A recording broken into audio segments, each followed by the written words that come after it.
Welcome to the Tech Egg. Don't get scrambled. Enjoy the video. You begin by opening the Files app and granting permissions so you can access all folders.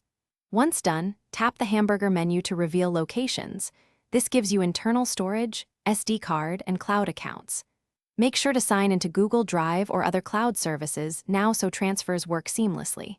You'll see recent files and suggested actions. Tap a folder to enter it. From here, you're ready to select items for copying, moving, or organizing into new folders. Once you've selected files, you'll perform bulk actions. Long press one item, then tap others to multi-select. Now choose Move or Copy to relocate. When moving to Cloud, pick the Cloud folder, then Confirm. This uploads in the background. To rename or compress, open the three-dot menu.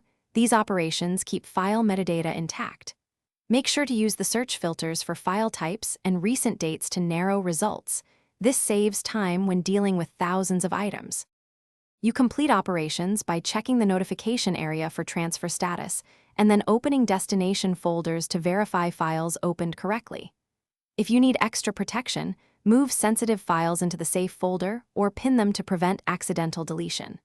For final housekeeping, empty the trash to free space and optionally compress rarely used folders.